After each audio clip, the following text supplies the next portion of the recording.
Car companies are always innovating, and sometimes it makes us furious. We're talking about the ideas that sounded good on paper, but in reality, car enthusiasts like us actually hate it. Yeah, like these automatic seatbelts.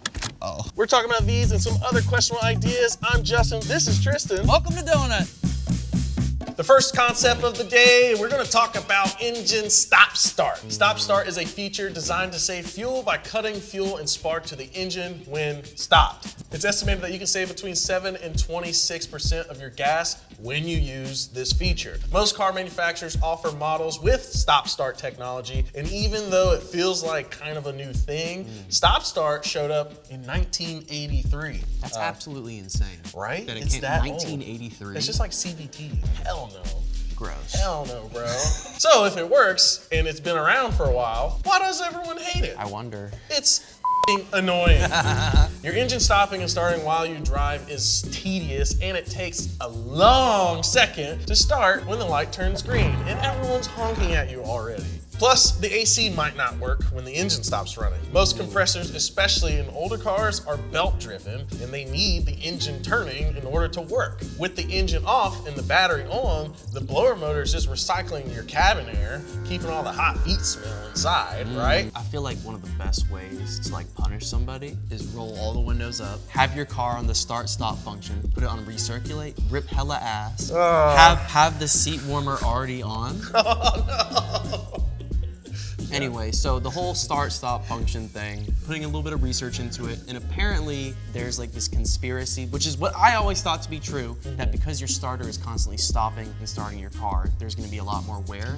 Right. The fact of the matter is a starter only has so many starts in it. Right, before it burns the hell out. Before it burns out. What do you think about them? Do you trust them? Do you hate them? Would you buy a car with it, or would you immediately throw it out? So, just based off of the research, I can choose to ignore the numbers. Between 7 and 26% is pretty substantial, and they're saying that it has 300,000 plus starts in it, that they're reliable.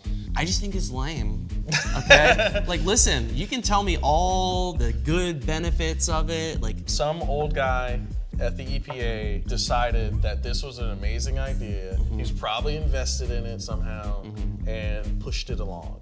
Insider trading. Yeah, for sure. It's not innovative because we needed it. It's innovative because you were told to. Yeah.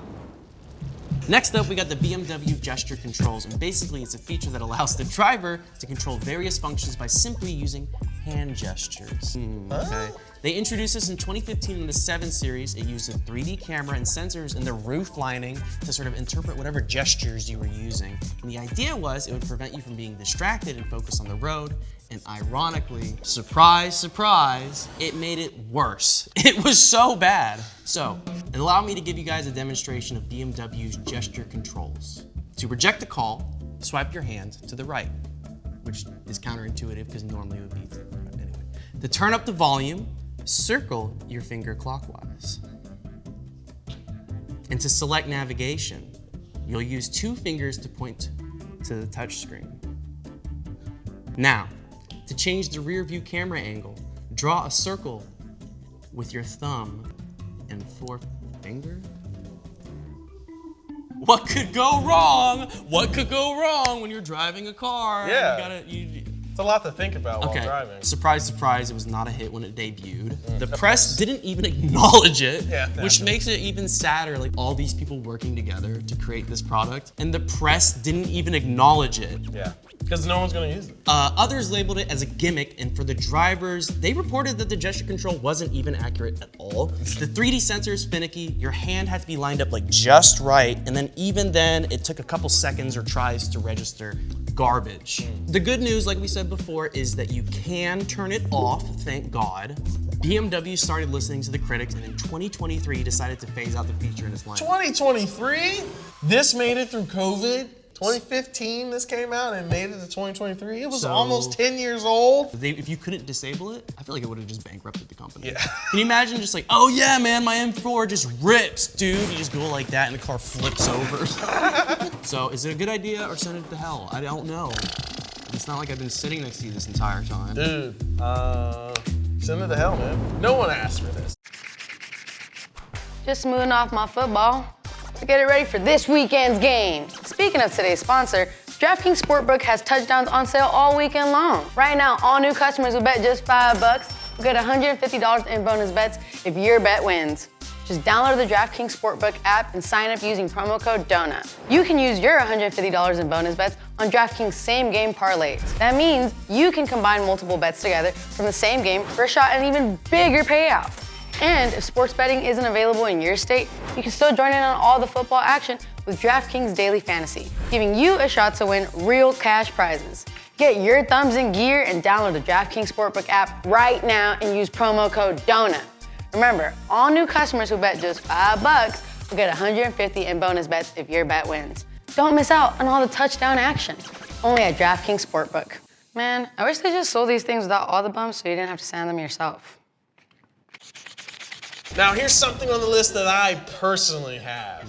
Automatic seatbelts. These were born from legislation, the greatest type of born, right? In 1977, the National Highway Traffic Safety Administration, NHTSA, mandated that every new car in the US market must either have airbags, which we all love, or automatic seatbelts. Buckle up, don't you know that ain't cool?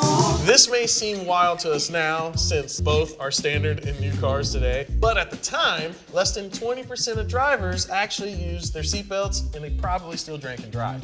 They got mad about it when it became illegal. And because installing airbags is way more expensive than an automatic seatbelt, manufacturers went with the seatbelts. So That actually makes me wonder, like, I feel like the amount of engineering it takes to have that slide up the A-pillar.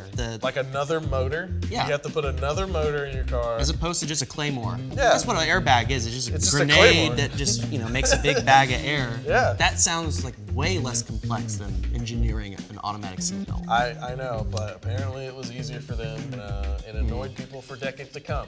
So you've never been inside of a car with an automatic seatbelt? I'll show you. What you do, open the door, it greets you, it opens up for you, it's ready for your safety. You get in, there you go. What now, right? Oh, I'm gonna pick up this lap belt here that's all the way down here that gets forgotten all the time and buckle that in, right? Then I'm gonna close the door. Voila, I'm safe and secure.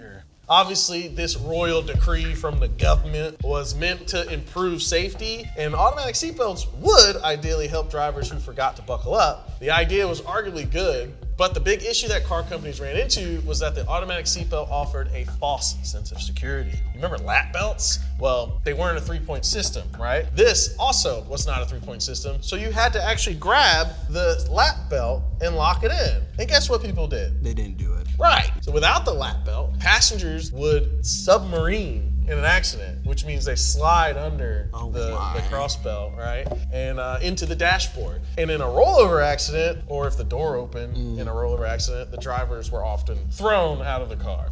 Even though automatic seatbelts weren't super effective, it wasn't until 1995 when driver's side airbags became mandatory that manufacturers stopped using them altogether. And today, they're just another misstep of safety history. Is this a good idea? Or should you want to send it to hell? Straight up, because it's cool, I think it's a good idea.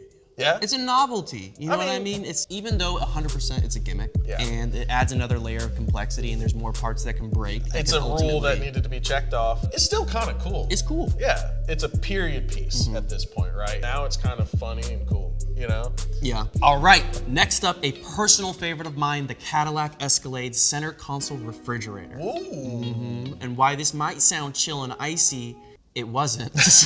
What? So first of all, it was a $700 option, and even worse, it just didn't work. And that's the saddest thing about it, because can you imagine having an Escalade popping open in your center console? And having ice cold Drinks beverages inside of it? Now, the Escalade isn't the only car with a refrigerator inside. A bunch of other modern luxury cars also offer a version of refrigeration, and nearly every vehicle from Rolls-Royce, Bentley, Maybach can be fitted with a champagne cooler or something similar. I've seen that. It didn't work unless your engine was running, so it had to be idling, and also you had to be driving around for a pretty long period of time for it to get cold. Oh. So it was basically an insulated cooler with like a really anemic refrigeration system, and it made your cold drinks somewhat more ambiently cold. Oh, so it's not an ice box. No. It's not like the Aztec's little cooler that you can pull out. So you can't put ice in it? It's just a sealed container? Yeah. Oh. And another thing that was a problem with it is that when you shut the car off and then you took your kids to soccer practice, it would still draw a lot of power from your battery. So it was just like a lose-lose-lose situation. Seriously? Here's the deal. I plan on using an Escalade center console cooler in at least one of my builds. I don't know Oh, yeah? where. You're gonna get one? Even though I know it's not gonna work. I mean, it's just the novelty of it at this point. It's just like, imagine you pull up to a car and you're like, by the way, that's from an Escalade. You're like, what? That's the cool part about it. You know what I mean? So this really is pointless. All right, so Justin, it didn't work really well. It drew power from the battery and fried your battery. It was an expensive option at the time. So, all this said and done, is it a good idea? Yes. Yeah, me too. Yeah, it's bring it back. Bring it back, bring it back, bring it Try back. it again. I just want like a 55-degree Sprite. Yeah. Let's talk about useless tech innovations, yeah? Starting with the Lexus trackpad. This little center console edition came in about 2010 to help drivers navigate their entertainment system. Instead of using a touchscreen like everyone else, or the little dial thing Audi had, like everyone's used to these days, you'd have to look at the screen on your dash and use the trackpad, which is like a little touchpad, to control it. You might have seen the weebs running around your high school with these little drawing tablet things that they plug into a computer. Wacom tablet. Yeah, bamboo. But imagine doing that while driving. Can you run Doom on it? Probably. By the way, it's worth noting that 2010 was kind of the beginning of touchscreens. So this was the year the first iPad came out. So at the time, this was a modern marvel. This innovation got plenty of criticism. It was really hard to use, and one driver compared it to using a mouse on a computer screen and driving at the same time. Kinda sucks, right? You don't play driving games with a mouse and keyboard. You get a sim rig. It was also incredibly sensitive. A simple brush of the passenger's arm would be enough to move the map around or mess with your cursor. It was also distracting. Drivers would look at their screen and have to figure out where their cursor was. If you weren't paying attention, it was easy to miss what you were trying to click on. Not great for doing while driving. Despite its issues, Lexus phased out the trackpad in 2022 Holy hell. with the Lexus NX, the first model to receive a real touchscreen. So from 2010 to 22, they had a trackpad. Maybe not in everything. I feel like there needs to be an emotional support group for you Lexus drivers, because imagine how nerdy that looks when you're driving. I know. You're just You're flicking the wrong thing, buddy. You're in a BMW too, like. All right, Tristan. So, what do you say? This is a good idea, or should it go straight to hell? I think it's a great idea, man. No. No, dude, it sucks. Yeah, this is And you know what's bad. crazy? Touchscreens have been around for quite a very, long very, time. very long time. Like even ATMs. So why wouldn't that just be the standard case in cars? Probably heavy for the time, you know, and it probably took too long to get it and too much money to actually produce it. Because you know how these car companies are. They can't just buy someone else's idea. Sometimes they do, but that costs a lot of extra money. Go to hell. All right, and we've got another very silly tech innovation on the list. It's the Chrysler Electronic Voice Alert. Oh no. This is Eva, okay? In the 1980s, sci-fi movies and electronic gadgets were super popular, and drivers thought they were living in the future. The companies wanted to capitalize on this by including new tech in their cars. Eva was used in a lot of Chrysler's K platform vehicles from 1983 until 1988. Shall we listen to Eva? Let's meet her. Please check your headlamp. I thought it was a chick. Yeah, what the Please Bro, check that your sucks. brake- Please check your tail lamps. Oh, that's kind of sick. Your parking brake is on. Your keys are in the ignition. This is very 80s, like futuristic kind of style. Super laser digital looking. Vector art. Yeah, I like it. It's I kind of think cool. it's pretty cool, dude. So what was wrong with this? Right off the rip, I'm disappointed that it's a dude's voice. Yeah, me too. Eva sounds like a perfect Chick techno chick name, Yeah. you know? I mean, we're talking about Cortana. It could have easily been that. Whenever guys are talking affectionately about their cars, like, she's a beaut, you know? It's a she. It's a she. Was this the Knight Rider era From where Kit was talking? Yeah, kid. Knight Rider, how would you like to hear a little music? All right, so this actually sounds really cool. I kind of like the visual of it. I'm upset it's a dude, but why did people hate it? It was just annoying. Oh. The drivers complained that it was just going off constantly, and it liked to, this is the funniest part, dude. It thanked you too much. Thank you. Thank you. Thank you. Thank you. Thank you. So it was telling you you're fucking up, you're getting mad, and then you got mad because it was polite. It's just funny because it's like, thank you so much for putting your seatbelt on, dude. Yeah, I You're like, really appreciate all it. right. I don't have to call the cops on you. Back in 1984, when people used to be happy, Chrysler changed stuff up. They gave Eva a switch to turn it off and programmed it to thank drivers less. Oh, thank you. These changes didn't fix the biggest issue though. Unfortunately, the novelty of a talking car wears off pretty quickly, and coupled with the fact that the K-platform cars themselves, the LeBaron, the Reliant, and the Aries, kind of sucked ass. Right, Customers felt that all their time, money, and effort that Chrysler put into making the car talk should have been better spent on making a better car. Yeah, because if you make cars with cool features, the features also are now crap. All right, so good idea, or send it to hell. I say leave it in hell. No, really? Yeah, I could see getting in a Tesla and it talking to me and me just being pissed off. Okay. Speaking of Teslas, we have a next little selection. Oh, yeah. Yeah. When you're talking about annoying innovations, Tesla is obviously going to enter the ring. We're talking about the Tesla yoke steering wheel. Oh, beautiful.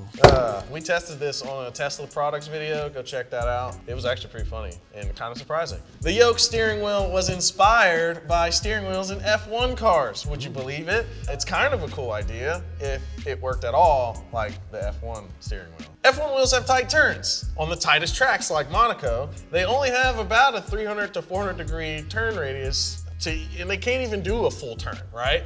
The Tesla wheel, however, has 2 1/4 full rotations. God. All right, you can't. It doesn't work. Overall, the yoke steering ratio isn't quick enough for low-speed maneuvers and daily driving. Even though the wheel started out standard in the Tesla Model S and X after their 2021 redesign, these things were so hated by drivers that they're now simply an add-on for $250. Or you can just buy one of these and put it in your car if that's what you want. But that's not the case with all Teslas, though. No, it's not. In the Cybertruck, it came with its own yoke steering wheel. It's steer-by-wire, so you don't turn any further than a 180 turn. What do you think? Good idea, or should it go to hell? If you're driving a Formula One car, yeah, Great idea. it's a great idea. Pretty cool. Or a Cybertruck if you have one of those. Yeah, because you don't need it. We really do be reinventing the wheel, huh? Literally. Go to hell. The next one is something near and dear to my heart, and the fact that I hate it, okay? I'm talking about the active fuel management by General Motors. Ooh, This I know system this one. sucks, okay? It's known as displacement on demand, or DOD. It allows for a V6 or V8 engine to turn off basically half the cylinders under light load conditions in an effort to use less gas. I mean, kind of sounds Okay, like a check good this idea. out, check this out. So the EPA tests have shown a 5.5 to 7% improvement in your fuel economy by shutting half your engine off. It breaks, it always breaks. AFM failures are known to car enthusiasts. They plague these engines and they lead to diminished performance and reliability, and they effectively total your car. So even though AFM was invented to improve fuel economy by deactivating the cylinders when they're not needed, when it fails, fuel consumption increases. And these issues also cause additional stress on engine components, which means accelerated wear and potential long-term damage. Even premature engine failure, and this all happened to me. Oh, I had a 2016 Silverado and I was so damn proud of it. It was the double cab, it wasn't the crew. nice. One day I started it up and I'm driving and I hear tick, tick, tick, tick, tick, tick, tick, tick, tick, tick, tick, tick, tick. And I'm like, there's no way, it's a 2016. And then, Oh, and I'm like, oh my God. One of the lifters got locked up for the fuel management and it just started rattling and rattling and rattling and breaking into pieces, and it started like metal chunks started going into it. So obviously I had a horrific experience with the active fuel management. A lot of people are having really, really bad experiences with it. Every car that has this feature, it's gonna brick it. After all, GM has sold millions of trucks and plenty of them don't have problems with AFM failure, but for the ones that have it, it sucks. And for that, I'm sending it straight to hell. What do you think, Justin? this is a cool technology. I wish it worked because I think Chrysler did it, GM did it. I think a couple manufacturers have done it, and they've always, in the long run, had problems. Just build a hybrid, go to hell. Hey Daddy, it's Black Friday weekend and that can only mean one thing, 25% off of everything. I'm talking a poop ton of new additions, including belts, bags, koozies, kids shirts, t-shirts, window covers, and more in a brand new OG exclusive donut colorway that's only gonna be available now. I'm having a manic episode. Take advantage of this situation. I am putting my company in a very bad financial situation. 25% off all the merch, and not just that, there is an official Baja Blaster Finale tee that will only be available once. The last invention on this list is the Mercedes brake-by-wire. In the early 2000s, Mercedes rolled out its SBC, or Sensotronic Brake Control. Great name, not really. A brake-by-wire system that eliminated the mechanical link between the brake pedal and the brakes. It's a brilliant idea, man.